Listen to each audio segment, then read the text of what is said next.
I'm going to be controversial here because I've looked at this for a long time. I've been treating children. Well, actually, I came into the field over 30 years ago, and I've actually been, so old that I've seen the whole child and seen the whole service develop. And I think that's what's probably missing from today, that we all become so specialised and there's so much to do and learn that we lose sight of the whole individual. And I've been trying to explain what is it that's been bugging me all these years and why do I feel so very strongly about it. And I think there are some forgotten facts. So brain tumours are different from cancers anywhere else in the body. But they've been adopted as cancers and treated as cancers by oncologists because they were the best place to do it. But many are not. I would even go as far as saying most are not, because they don't invade and they don't spread on the whole, like cancers do. And death is not inevitable. Most actually threaten your life by squashing the brain and pushing it down. And our brains grow, and when we're young, there are some open fontanelles. So actually, if you've got pressure, your brain grows to expand the pressure, and that's what hydrocephalus is. But once that's closed, it pushes down, and that eventually is imminent death. They're not all the same, and some are probably developmental. Most are cured, whatever that means. And I'm going to challenge what that means too, because I expect it doesn't mean the same to you as it means to an oncologist. And most injure the brain focally by pressurizing and disturbing the connections of that area, whatever that bit of the brain does. It's not a global injury like cerebral palsy most of the time. So what is cure? Most people think when you go back to school after you've had a tumour cure, you're tumour-free. No. Most people think that when you go back to school after a tumour cure, you're treatment-free. That's not true. A lot more and more children are actually having more and more cycles of treatment over more and more years, particularly for the non-cancerous tumours, paradoxically, that affect the deep midbrain. Cure does not mean you get your brain back the way it would have developed. And people seem to forget that. You don't just take a tumour out and everything goes back to normal. Cure does not, therefore, mean normal development. You need to look and see what needs help and how can you prevent and improve it. We're not doing that. We never have. Cure simply means you are alive 5 years later. It doesn't tell you how you live, and actually survival was never 0 in the first place. So it's not a very good statistic, and that's all oncologists collect. That's all the data we have. And that's all that drives the trials. And since more than 80% are cured and will live up to their 70s, surely we need to understand better what that cure looks like. And surely after 20 years, 30 years of doing this wonderful research, we can look back and really see, is it the tumour? Is it the treatment? Which treatment? Is there a balance? Is there a choice? The other thing about cancer treatment, which is what these children get, whether or not they are cancers, is it causes harm. And it causes second cancers. It may be that people who have tumours in childhood are more prone to tumours, and having a treatment that treats a tumour may cause a tumour. They also have their toxicities, and chemotherapy is not benign, and radiotherapy is not all malign, but it tends to have worked out that way. And surgery is actually the most effective treatment, and if you could get the whole tumour out, without damaging any other bit of the brain, that would cure a large majority. And with a little bit of radiation for the rest, you could probably cure 75%. And actually, if you look at the data, what chemotherapy adds is probably another 5% that everybody has to have in order to get the survival figures up there, and is not given a choice about. Oops, I didn't say that. But that's the reality. And drug development is what drives the NHS, because chemotherapy is the most toxic treatment of all. It causes illness, it causes endless hospitalizations, and it is really what's driving oncology services. And I really welcome the opportunity that the Proton Centre, which is a radiation, gave to the NHS.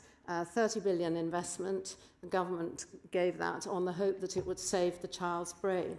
But actually we had very good treatment, focused radiotherapy before that. But because we're trialling it now, it's allowing us to give radiotherapy back. And we're beginning to collect the figures, but we haven't got the outcomes. So we're beginning to get a bit of radiation back. And I think that's a good thing, because it can be very focused, and that's very different from injuring the whole brain with radiotherapy, which is what we used to do before. And quality of life outcomes have absolutely virtually no funds. They're at the bottom of the pile, they're the Cinderella. Who talks about what happens afterwards? Who gets money for that? Who does research in that? Who talks to those of us that are actually in this field when you're talking with cancer? So I know we've got to get everybody together, and there's a choice there that young people can make. The childhood brain. Well, how clever you are depends on how clever your parents are. And if you're lucky and you have a very high intelligence to start with, why wait until you've fallen to the bottom second centile before you get help at school? You don't get growth hormone when I wait for you to fall to the second centile. I watch. And when you fall off your trajectory, I give you growth hormone, and it helps you get back up again. And that costs £6,000 a year. Why can't we have a similar service that costs £6,000 a year to help children maintain their trajectory at school? They have just the same centiles. The young brain is developing. It's most vulnerable under the age of 12 months, but it's also the most adaptable, particularly to focal injury. And we are not rehabilitating those children. They are often, having repeated cycles for 7 or 8 years, and I can't get to them. And the problem is that you all know as parents that milestones are things that you achieve at certain times in life. And if you don't achieve them, you're kind of worrying, well, my child isn't potty trained, hasn't got 3 words, isn't at primary school. Well, that's the same with the brain. You don't expect a 5-year-old to be able to get himself ready for school, but you do expect a 15-year-old. Now, that's a particular executive function that develops and you're using in maturity at adolescence. And you won't see that if it's been damaged until that point. So you have to think about it. And we know neurorehabilitation helps. You've heard it on the radio. If you have a stroke, act fast. The sooner you act, the more of the brain you save. And yet we don't. We let them do it themselves, and we think that's a recovery. And with our help, they could do so much more. And by the way, your brain doesn't stop growing until you're 25 to 30. And neither does your body, and neither do your bones. And tumours change in their characteristic after that. There's a lull in brain tumours between about 30 and 50, and then all the ones that people worry in adults happen, the nasty malignant ones. They're different. What about childhood development? My field, I'm an endocrinologist. What are hormones? They're the things that your wife has in the menopausal years. Or teenagers have. Well, actually, they're highly developed messages. It's a postal system. And hormones are the letters. And they come from the deep midbrain And they're so hardwired, they do all the things you take for granted that even dinosaurs had to do. You have to be able to see, you have to be able to react, you have to be able to save your little baby dinosaurs, feed them, and make sure you can control them. Otherwise, you don't survive. And it's a very hardwired evolutionary primitive phenomenon that we've left ignored for far too long. And it all starts with that tiny little pituitary and hypothalamic gland up there. Tiny. You can barely see it on the brain. It's right behind your eyes and between that cauliflower. Your brain's like a cauliflower. And it's there in the middle, connecting it. And if you expand it, look at what it does. It sends messages to all the glands in the body, which are the homes of the body. And if these are the letterboxes, and by measuring the traffic that's coming, the letters that are coming and dropping inside your door, we know whether you've gone on holiday, and the letters are all just piling up, and whether you've replied to Granny to tell her you've received the parcel, or whether you're shouting at the post office to say, what on earth are you doing? I haven't received that letter. And it's a very complex system that does so much more than what is shown here. But here you are, it's time dependent. You don't produce milk for your baby when you're born, only when you've had a baby. You don't go into puberty when you're born, only when it's time. You don't grow in your 30s, you've stopped growing. You don't fight or flight unless there's an emergency. You don't eat all the time. You only eat when you're hungry. You don't drink all the time. You only drink when you're thirsty. And you have babies. Well, how does that happen? It is completely out there and nobody's thinking about how it happens. And they are time and window dependent. And by following children from infancy to maturity, to see what happens is the only way you can see how these things are disrupted. And we've done that for the first time. You will hear that later from our young PhD student who's looked at a specific group of young people diagnosed under 3 with a midbrain glioma over the last 40 years. That's how long it's taken to collect the data. And we think, therefore, we need a recovery pathway from diagnosis which honours the growth of the brain, the body, and the emotional intellect that is necessary. And by definition, it's different if it affects the outer brain, and you can attack it more easily, and it depends. Here's the focal areas. Here's your frontal lobe, which we call executive function. It's the function that no chief executive could be a good chief executive without, because he has to be able to make decisions. He has to be able to judge, plan, problem solve, behave, organize, speak and concentrate. And this sometimes doesn't become evident until adolescence. And we need to do something before then. And here's the brain, the midbrain, or the human diencephalon. And many young people here, their parents will have heard the term diencephalic syndrome, which is when you present with a brain tumor under 2 usually in this area, and you're wasting. You can't get enough food into them to thrive. And then later on, they get the opposite. And that's what we'll hear about later. So we are saying, and this is what we're lobbying for, and we want your help and the professional help that you'll hear from today, to understand that there are 2 linked pathways for every single child. And that there's your oncology team, and we want a second parallel recovery team, which is mainly in outpatients and needs to be funded in outpatients. They're different, they're connected by an advocate, and they communicate with the community in spoken wheel hubs. They're much the same for both pathways in that we think they should start at a diagnosis, once the tumor's diagnosed, and you try and get a baseline assessment of both the brain and the growth hormone. And if you've got a tumor in the deep midbrain, you probably need to see someone like me sooner rather than later, because it's always been left later. And an endocrine nurse who's trained could probably help the others.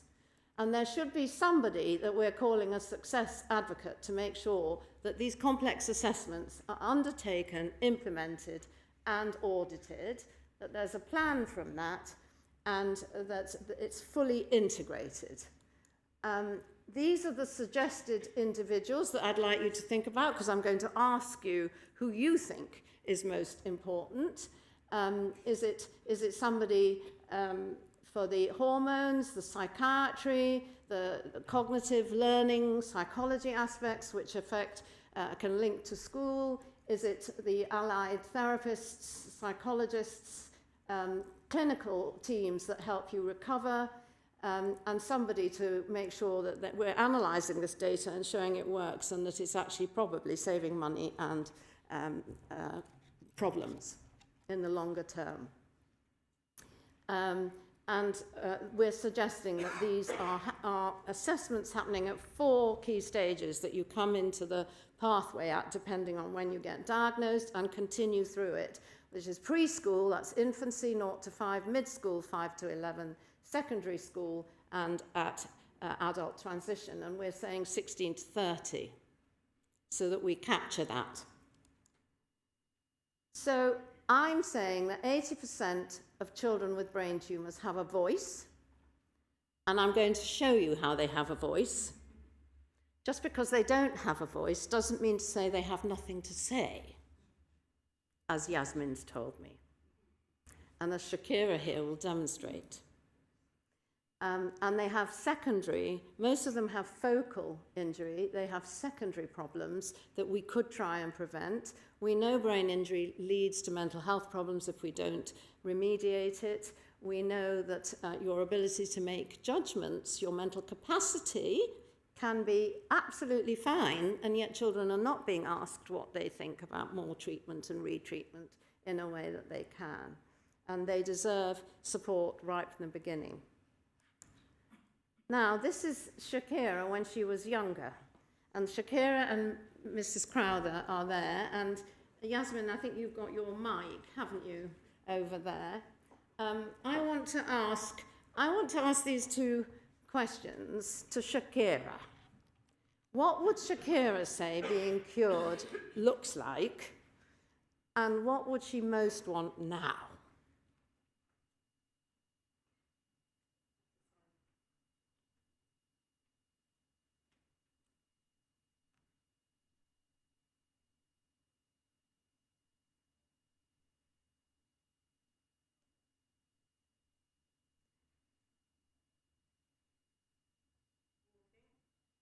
Talking or walking, did you say? Walking.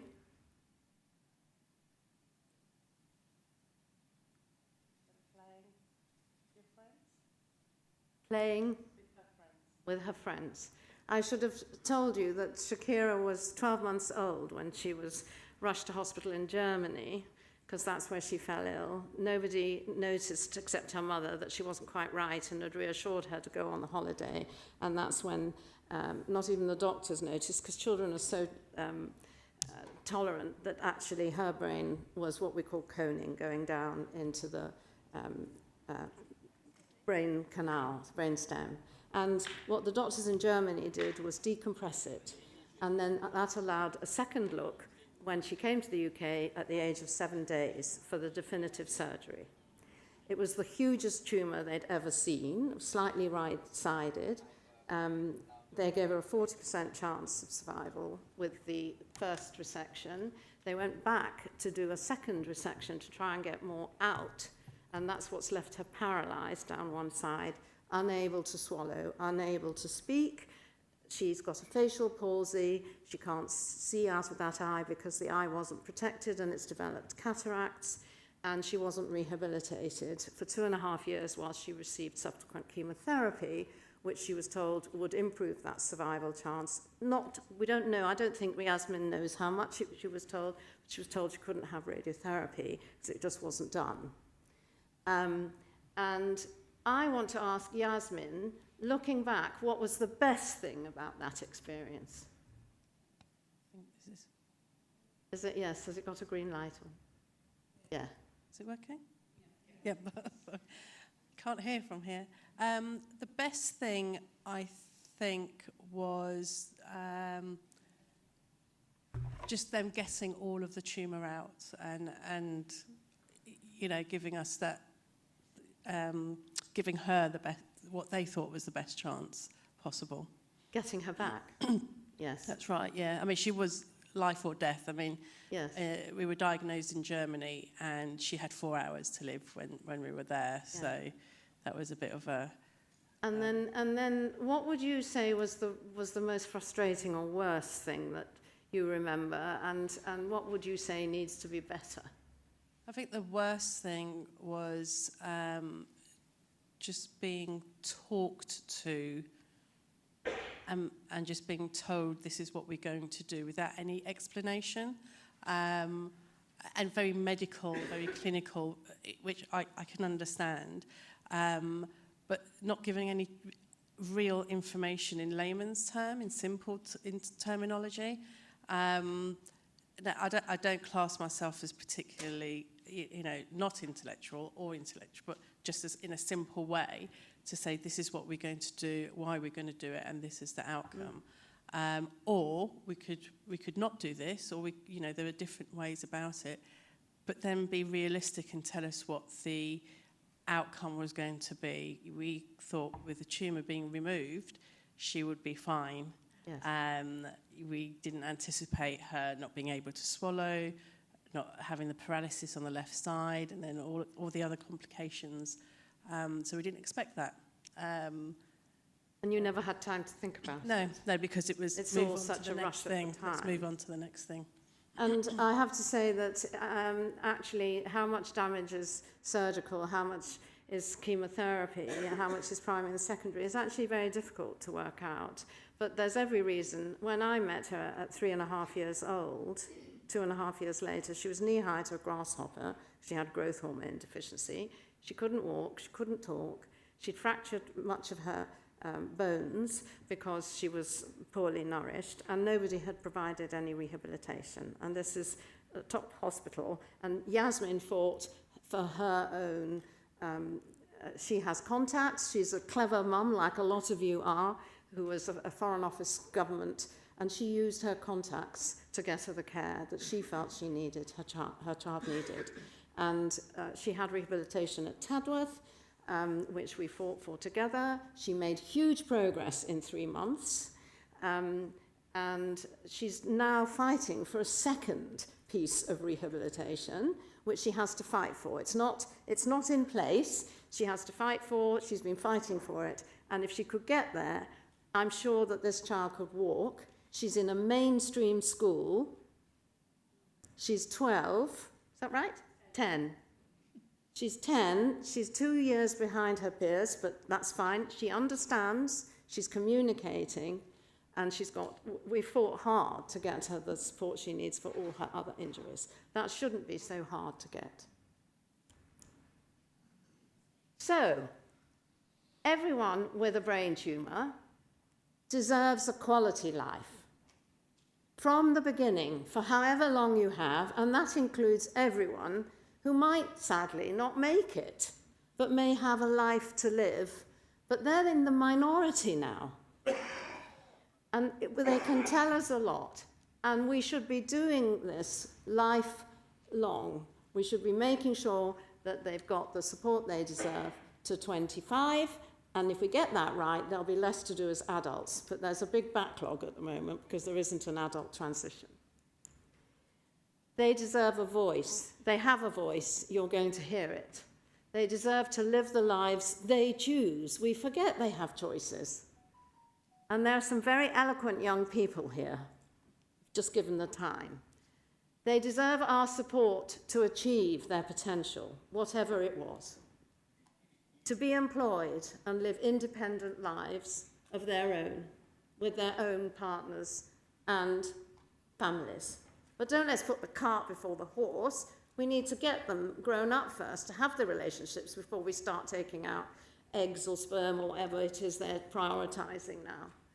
And an answer as to how or why they've got what they've got and how we can help prevent it.